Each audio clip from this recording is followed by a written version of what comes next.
New reporting on the Houston Rockets' plans and objectives headed into this NBA trade deadline surrounding John Wall, Eric Gordon, Christian Wood, and the rest of the veterans on the roster. We're going to break it all down for you and give our thoughts on what it means coming up right here at Locked On Rockets.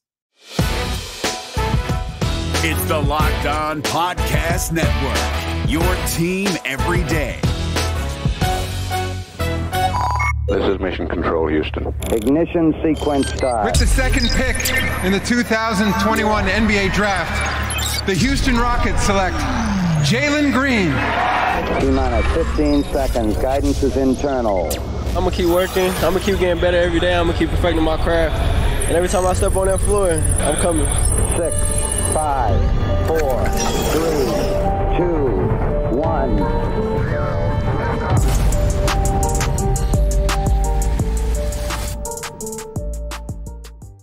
What's up, and welcome to another episode of Locked On Rockets, your daily podcast home for everything Houston Rockets basketball. As always, I'm your host, Jae'Sean Gatlin, native Houstonian, and also host of Locked On NBA Mondays. Be sure to follow along on Twitter at JT Gatlin, and the show, of course, at Locked On Rockets. As always, we thank you so much for making Locked On Rockets your first listen each and every day. Joining us now is one of the OGs of Rockets Twitter himself, Houston fanalist and diehard Rockets aficionado, none other than Karthik Prasad at Stanford KP. How's it going, man? It's been a while since we've had you on the show. Good, I know. I'm glad to be here. It's been a while, but I'm excited. How are you? Hey, I'm doing good. I got no complaints on my end. You know, look, there's no expectations, right? It's a rebuilding season. And so we're kind of at this point where obviously with a rebuilding team, there's kind of, I think, two highlights besides just, you know, the game-to-game development, right? It's the trade deadline. What's going to happen there? Yep. Are you buyers? Are you sellers? You know, what assets are you going to be able to pull in? And then obviously leading up to all the hype surrounding the NBA draft. So we're drawing in on the NBA trade deadline, not just 2.5 weeks away, February 10th. So it's right around the corner. And we have a lot to unpack out of a recent piece by The Athletic's Kelly Iko, good friend of the show, kind of with some, you know, preliminary reporting on where the Rockets are at heading into this trade deadline. And KP, I come away thinking, you know, just my brief takeaway from this piece, which hits on John Wall, Eric Gordon, Christian Wood, and even mentions some of the veterans on the roster in Daniel Tice, David Nwaba, and DJ Augustine to a lesser extent, which we'll get into the specifics on all those guys. I come away thinking that a lot of this article is kind of just posturing in a way by the Rockets front office, because especially we'll start with Eric Gordon, I guess. Some of the wording in this article revolving around Eric Gordon saying that the Rockets have received a number of offers for the veteran ring, sources tell The Athletic, but all have been turned down. Barring an offer that simply can't be ignored, it's becoming more likely that Gordon remains in Houston past the deadline. And I think if there's one almost lock certainty to potentially be moved this deadline, I feel like we can point towards Eric Gordon. And this article, while I trust Kelly and his sources, I feel like this is more posturing than anything to try and drive up the price of EG. Yeah, you know, it's funny. I think there were a number of articles that that came out in the last couple of days that basically says, oh, you know, very unlikely that a deal gets done. This guy will be here over the next couple of months or in the summer. I think it is that season, if you will, to kind of say, hey, we are not impressed with the offers. We want a really good value for some of these guys. We know that they can move the needle. And so, yeah, I think there's a bit of that going on. It's also possible. I mean, you know, Daryl Morey says this all the time, you know, you get your best offers closer to the deadline. So there's probably some truth to that in the sense that no one's really putting their best offer forward, and or you know, people are wanting to collect two more weeks of data just to kind of see, will Eric Gordon regress a little bit from his just almost a career year for him? And will some of the younger pieces or assets that, you know, probably have been dangled in trade talks, will they improve or not? And so, you know, a lot of it is posturing. I do think, obviously, you know, Eric Gordon has the highest likelihood of being traded just because we want to do right by him. I think there's a number of good fits and that could really use his services. But you're right. It was kind of a little bit of, okay, so no one's going to get traded? I don't think so. So we'll see. You know, and I think sticking on Eric Gordon here for a second before we dive into these other guys, because again, I think he's kind of don't want to say Eric Gordon is the most boring of all the possibilities here at the deadline, but it's one of the ones where it's like, okay, like there's not really like a sexy Eric Gordon trade out there, because if it does come to fruition, it's going to be something ideally something clean, where it's probably just, a first round pick coming back and like an expiring deal or something to that effect. There's so many different suitors that it makes sense for, that at this point I've drawn it up to being almost an absolute certainty that it happens. Now, the article does highlight that the Rockets have a level of internal admiration for how Gordon carries himself on and off the floor, and the work ethic that he shows on a daily basis, characteristics that the staff are really impressed by. And I get that. I get wanting to have quality veterans around this young core to really like instill the proper, work ethic and belief of how to carry yourself as an NBA, caliber player, all that good stuff. But it would be an absolutely missed opportunity for them to not capitalize on just how good of a season Eric Gordon has had so far this year. And I think it's kind of almost, if we go back to last season, it's almost a blessing in disguise, the groin injury that Eric suffered last year, because he was likely going to be on the way out last year, potentially with the Rockets just culling all the names from the previous regime. And they might not have gotten nearly as much value back for him as they might be able to drive up this deadline. Yeah. I mean, it's truly a sweet spot. Not only did he get healthy, I think he had a full off season to recover. He's played well, I think, and also the team has been able to manage his workload over the course of the season to just keep him fresh, keep him healthy. And then, he has a year and a half left on his deal. So, if you're a contender, you definitely get him for a playoff run this year, and then he turns into a contract that you can move or helps you on a second run. And so it truly is a sweet spot. I think they kind of mentally were trying to get to this point. So yeah, you're right. It'll be surprising, especially we on Rockets Twitter have scoured the list. There are probably at least 3 to 4 teams that kind of fit the bill of first round pick, enough salary to move without denting their contenders rotation. A team like Phoenix and so it's hard not to see a few of those teams saying, hey, let's give us Eric Gordon. So, the work ethic thing, the veteran presence, obviously that's important. But at the same time, we need opportunities for our young guys. You've got obviously Jalen and KPJ. You've got Josh Christopher. You may even have guys in the G League like Jae'Sean that why not give them an opportunity if you create a roster spot? So there are way more reasons to trade Eric Gordon than not. But obviously we won't hamstring ourselves if the right deal does not present itself. Coming up, we're going to dive into the rest of the reporting from this article, hitting on John Wall, Christian Wood, and some of the other vets on the roster. We're going to get there after a quick message from our friends over at Prize Picks.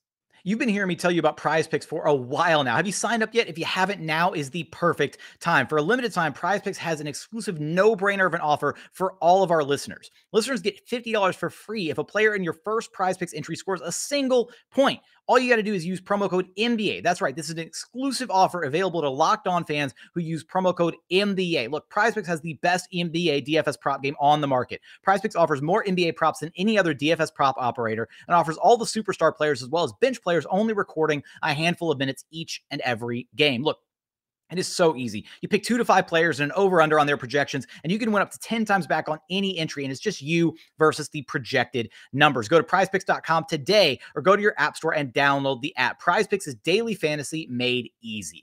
And continuing on here at Locked On Rockets, your daily podcast home for everything Houston Rockets basketball. As always, thank you so much for making Locked On Rockets your first listen each and every day. Just a heads up, the NBA trade deadline is Thursday, February 10th. That's why we're talking about the trade possibilities for your Houston Rockets.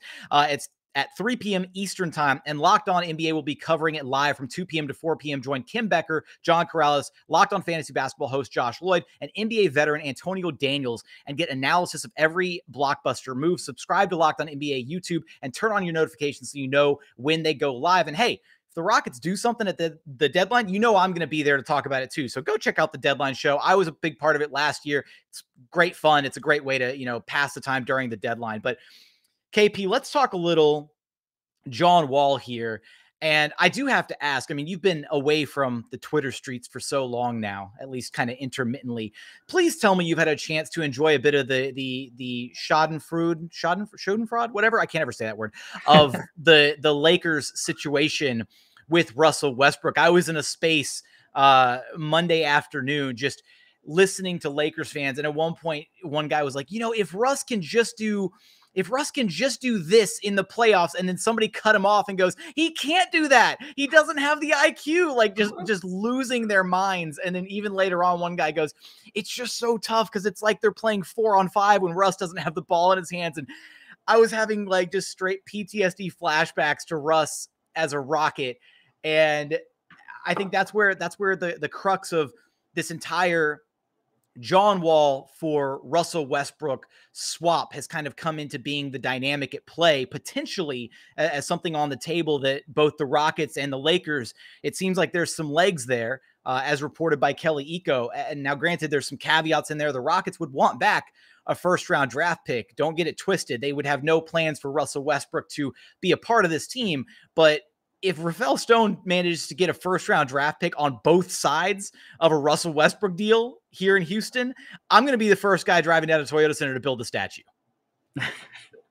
Well, first of all, there's a lot there. The first thing is that, yes, I have taken a quote step back from Rockets Twitter, but I have watched you get more and more big time. So don't forget about us. I promised that the next time I was on the show, I was going to roast you about it. So there it is. I see that profile picture. It looks like you got like that coaching pose going on in the court. I see you. All right. So the second is, yes, I have paid attention to the Lakers. I think, it's just clear that, especially with Anthony Davis out, like you have to go out of your way to make sure that Russ is an impactful player. Now, Anthony Davis is coming back, 2 days from now. So we'll see, but it really would not surprise me if they pull the trigger on a Russ trade, if there is even a workable deal out there. But it is still really hard to trade that amount of money. And I think they're going to want to try and like completely rebalance the roster a bit, because Russ is only one part of the problem. Like, you could replace him with John Wall, but you still have a major depth issue. And so they're going to have to fix a lot of things with that single trade. And so, even Kevin O'Connor today was talking about how you may expand that trade to include Eric Gordon, and then, what type of assets would the Rockets want back. And so the long and short of it is, I think Wall is available for those type of deals, right? And you're right. Like, we should be celebrating if we get yet another first round pick. I think that 2027 Lakers pick is actually a really good asset. Think 3 to 4 years from now, going into the 25-26 season, we've got our core established. We're ascending, and to have that type of asset on a probably rebuilding Lakers team would be amazing. And so we'll see. If they can truly extract that would be the gem of that trade. And also, a year ago, I got on here and said that John Wall would potentially be a buyout candidate. That has obviously since been a little bit debunked, a little bit not. But it really wouldn't surprise me if either he really aggressively explores that more after the deadline, and or someone like Russell Westbrook, who gets traded back, does. Just because I think the deadline with this amount of time left in your contract, Blake Griffin exactly a year ago explored the same amount of the same amount on his contract, and he said, hey, I'm willing to take that discount because I know I can A, go to a contender, and B, potentially get another contract. So a lot to happen on the John Wall front. I think the Lakers are a great fit, because if you look around, who's the most desperate team on the market right now? It has to be the Lakers. And so if you're the Houston front office, and I tweeted this today, A, could you find a home for John Wall, and B, know that Westbrook will probably be more amenable to a buyout than him? And then 2, potentially even also find a home for Eric Gordon. That's a 2-for-1 deal. It's one transaction. You could completely reset your books a little bit and also have a lot of control over the next 2 years. There's a lot of value potentially on the table there. And I just think that both sides will be pretty interested in the deal if that were to happen. But 2 weeks is a long time, and we'll see how Russ and AD and LeBron, with a few more games, can kind of see what they can do. So a lot there, and all of that to say, you're getting big time, and I gotta make sure I keep you humble.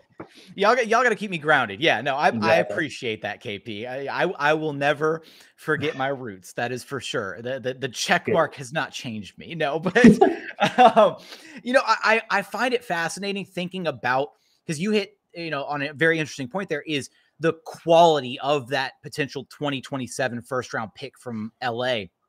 And I wonder if there's a potential scenario there, like you alluded to with, packaging Wall and Gordon to the Lakers, if that would be a situation that is, interesting enough to them, would pique their intrigue, because then they are kind of solving some of their depth issues simultaneously.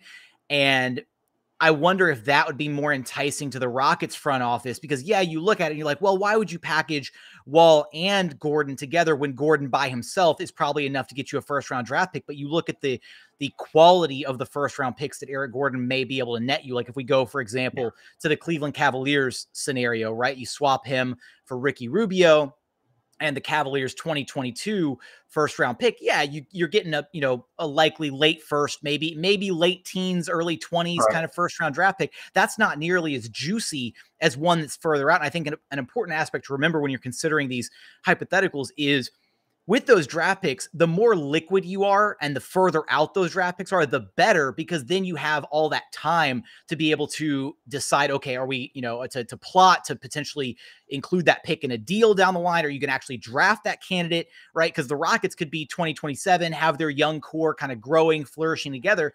And maybe there's not a deal on the market that makes sense to move that draft pick, and they just roll into the draft and they're like, you know what? We're just going to add a top prospect to this already budding young core.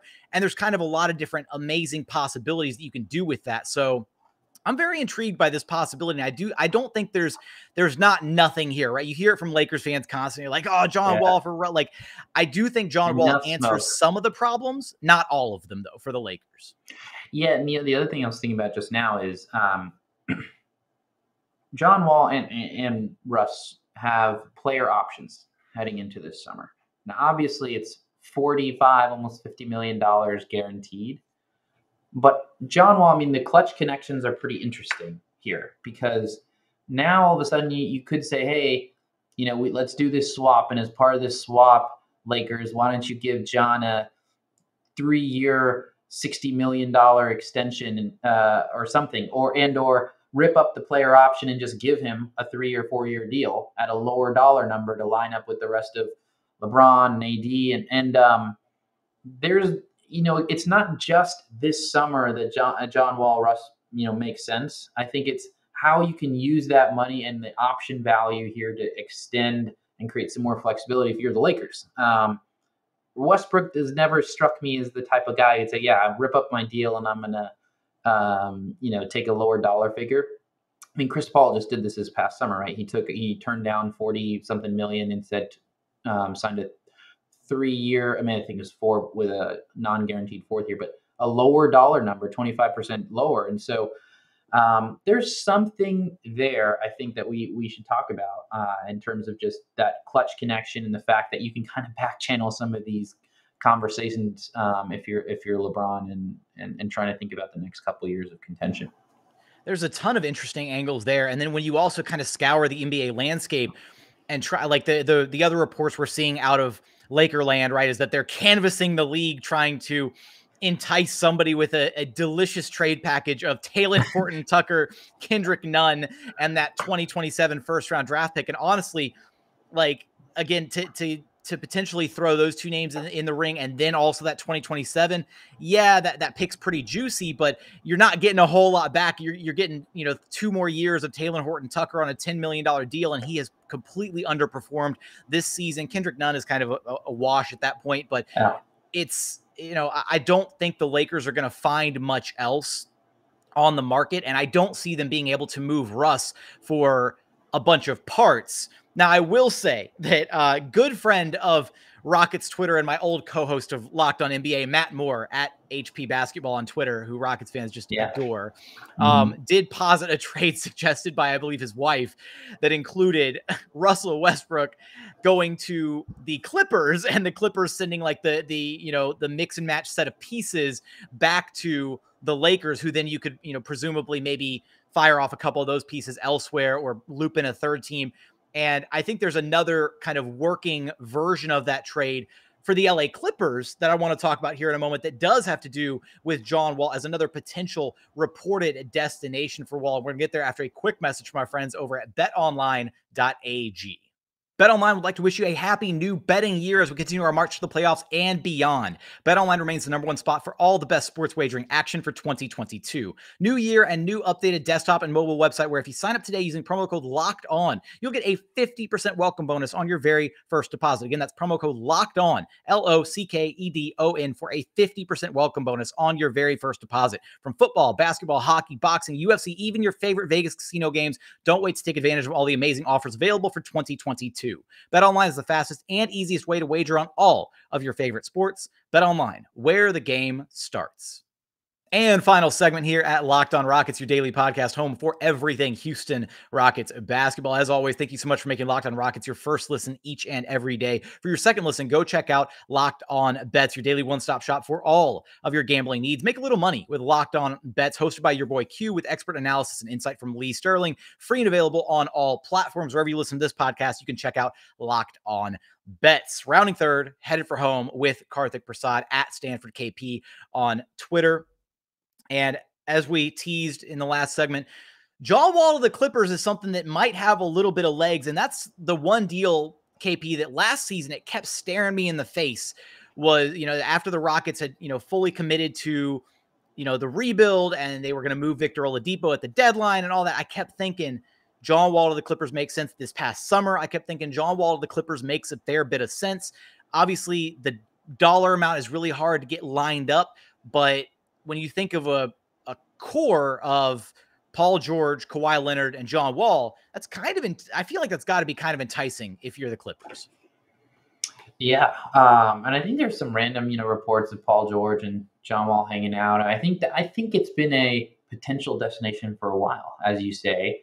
The only derailer to me is the health of Paul George. I think if the Clippers felt that Paul George could come back and be reasonably 100%, and then they kind of made a move for John Wall, and then know that then Kawhi is kind of ahead of schedule, they could actually try and contend this year. But if they feel like they really can't get those guys back 100%, then they have no rush. And I think that's the biggest thing right now, probably as an open question mark, is does anything on that front change in 2 weeks? Probably not. But if it does, they could pull a trigger on that, or leave the option open should Wall get bought out.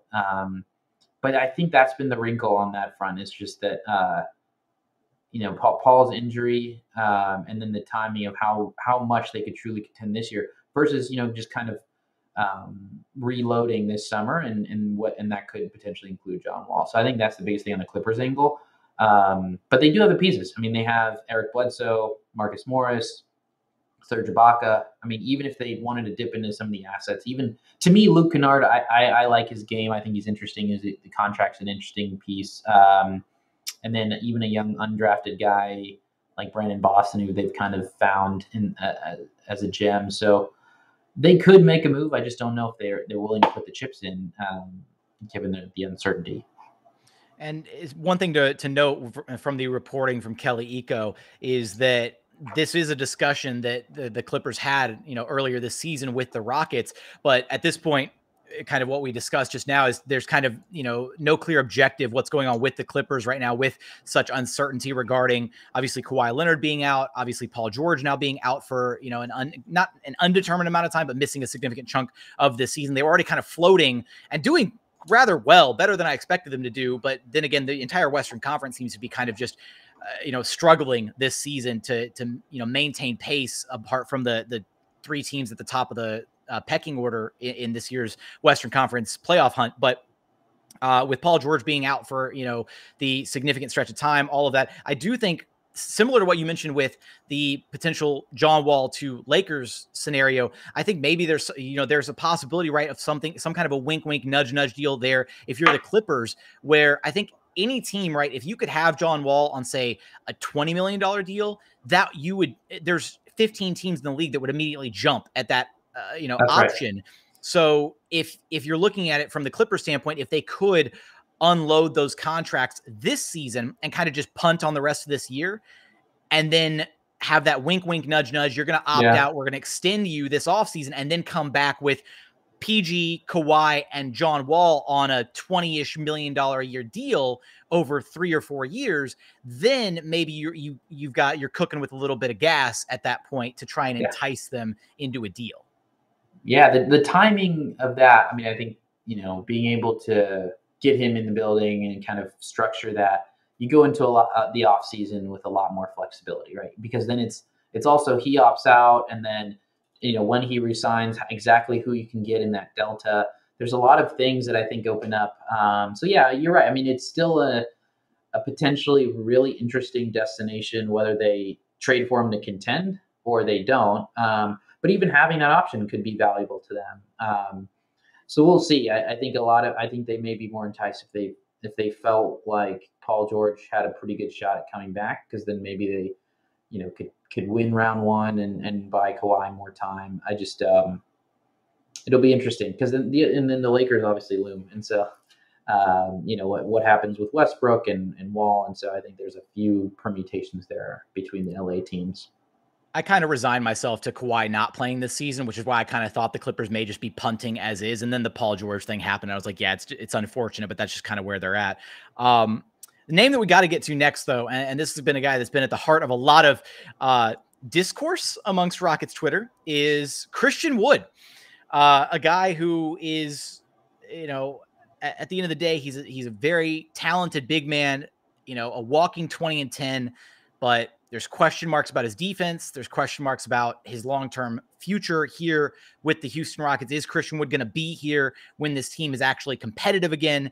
And as per Kelly Ego's reporting, it doesn't look like the Rockets are, objectively trying to move him at the deadline. And this is kind of what I felt, and my understanding has been for the Rockets to this point, is they're basically ready to field calls on anybody on the roster, but unless they get an offer that absolutely blows them away, they're not ready to move on from him. An interesting name here, though, regarding Christian Wood is the Miami Heat, actually. And that was one that seemed to almost come out of kind of randomly. And I don't even know what salaries the Heat would have to work with off the top of my head. Now, I want to make sure I pull it up, just because I don't think the Heat have those mid-tier kind of salaries. It's Duncan Robinson, basically. If it was a 2-team deal, it's Duncan Robinson, which it would surprise me if the Rockets were willing. What's the meme where it's we've got Duncan Robinson at home and we just point at Garrison Matthews? Only we need the inverse of that, where it's the Heat are we have Garrison Matthews at home and they point at Duncan Robinson, because at this point, having Duncan Robinson locked down on the 4-year deal that's incredibly team friendly, the same one that Armani Brooks got, why would you want to spend up to $16 million over the next 4 years for arguably the guy that you're getting that same production out of for much cheaper? Yeah. So that's why it would surprise me if they were thinking about just a 2-team deal. That being said, there's potentially some young guys that they could be eyeing on the Heat that they think are, the Rockets think are, viable candidates, and they don't care necessarily about Duncan Robinson's salary. But I think Christian's deal, $13 million, $14 million a year, is in the realm where if you kind of link our two parts of the conversation, if you're creating some kind of John Wall trade, you now have enough money where you could send out that much salary, and the Heat could reroute a few more pieces. I think they could figure out a way to work it in which Duncan doesn't come here, or it just becomes a different 3-team deal. Then there was a lot of discourse on on Rockets Twitter today around why Miami would even want Christian Wood, and I think actually it's pretty obvious. I mean, he is not a defensive anchor right now as a big, but I think he can be really good in switch situations. I think he can protect the rim. I think he plays well with another big, which we've seen, and I think he can be a pick and roll and lob threat, and he just gives them more height and size. And so it's not that they need him, but they have to have a vision as to why they would want Christian Wood on that team. They have PJ Tucker, who knows Christian Wood and probably can speak to his ability. And so there's that one surprised me. I agree, and so it'd be interesting to see if there was some more smoke that comes out of that in the next couple of weeks, whether it's kind of as part of a 3-team or there's some young piece that the Rockets actually really like that they want to go get. But again, I don't know of a team that right now would just fire away the assets to go get Christian because he moves the needle that much for them, right? Like we've talked about the Warriors, but they're probably favorites anyway. Like, do they need to make a trade and give up assets to add another piece? I don't know. They could, but they don't need to. And so if you don't have that need or that urgency, then it's hard for me to see, a deal. And at the same time, we don't have any urgency to move them necessarily. And so that's why I think, Christian is far less likely to be moved than Aaron Gordon for a ton of reasons. Yeah, I kind of went into it thinking that this deadline would be, not necessarily. I feel like there's a lot of Rockets fans that are pressed thinking Christian Wood has to be moved this deadline and that he becomes magically immovable this upcoming offseason if the Rockets aren't planning to keep him as part of their, long-term rebuilding vision. But I do think that he is still a guy that is movable this upcoming summer or, at the latest, obviously, the following deadline when he's, basically going to become an unrestricted free agent, because then there's a team out there that potentially, is very enticed by what Christian Wood brings to the table. Maybe he keeps performing at a high level and, you trade him and that team picks up his bird rights and can then, be afforded the luxury of going over the cap to re-sign him rather than having to clear the space to, make an offer for him in free agency. So it's not one of those where Christian Wood has to be moved. It was just interesting to hear the Miami Heat as a name kind of thrown in to, having their name thrown in as far as being interested in Christian Wood. But let's touch base here on these last handful of guys, kind of the veterans rounding out the Rockets roster. So Daniel Tice, David Nwaba, and DJ Augustine are guys who have all garnered a little bit of interest around the league. And I kind of did my canvassing a little bit. And we talked about this before hitting the record button, but, as far as teams out there that, might be able to make do with the services of one of these three vets, one that immediately jumped up to the forefront of my mind, given the incident this past weekend with Alex Caruso and the flagrant foul from Grayson Allen and the, injury that he unfortunately suffered. He's going to be missing, a significant chunk of time for the Bulls.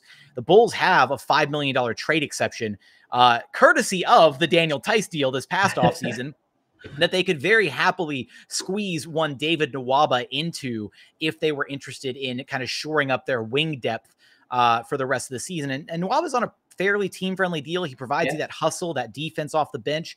I'd be sad to see Uncle Dave go, but at the same time, these are the types of moves you make kind of at the margins to bring in maybe to clear off a roster spot and to bring in maybe a second-round draft pick, that kind of, structure. Exactly.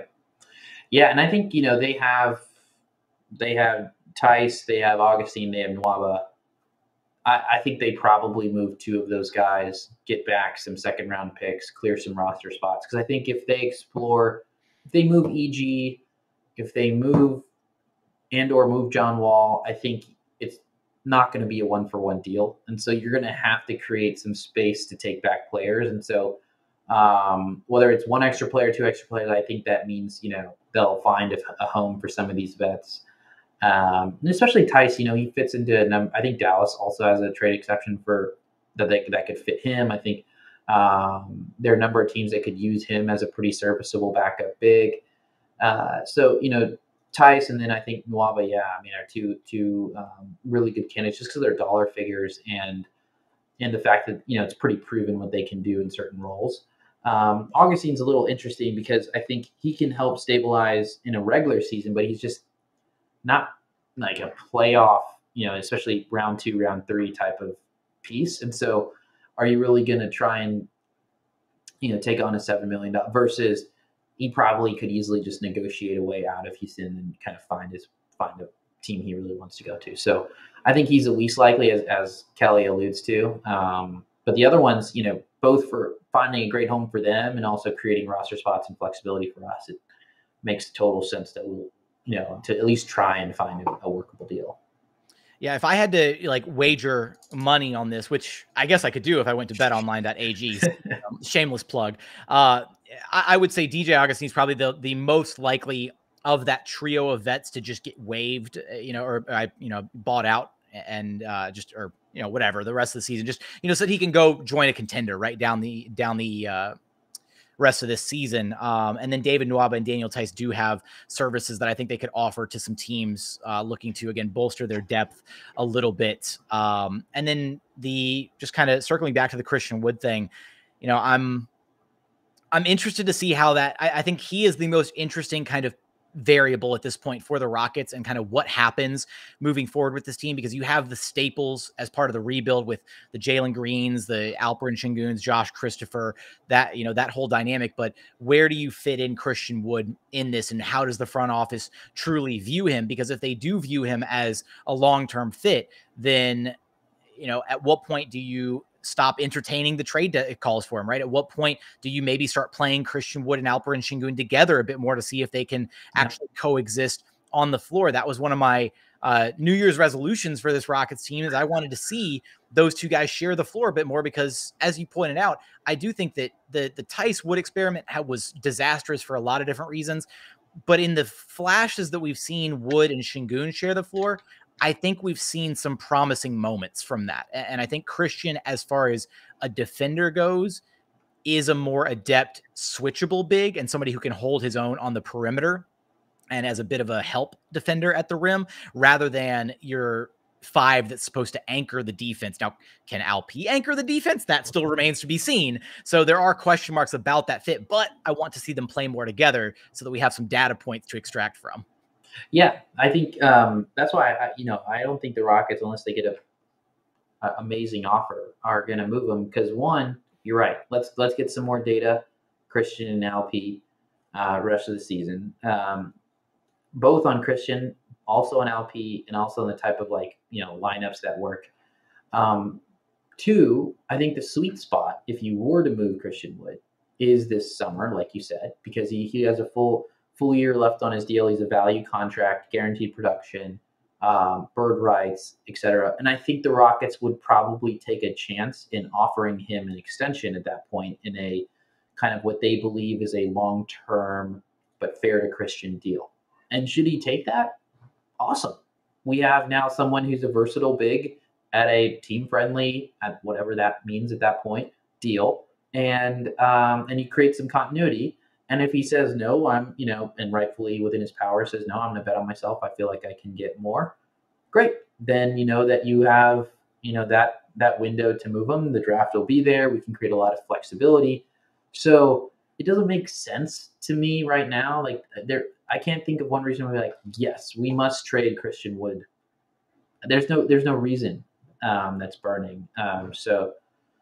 Clearly, the reason that is burning is because Alperen Şengün needs to be playing 48 minutes a night with no rest, or Rockets Twitter will not be happy. No, I mean, that's the argument that keeps getting circled back to, is Christian Wood is directly impeding Alperen Şengün from, being the starting center of the future. But based on everything that we've seen from the Rockets coaching staff to this point, even if Christian Wood was miraculously out of the picture, I don't think we'd magically see LP, cranking out 35 minutes a night all of a sudden.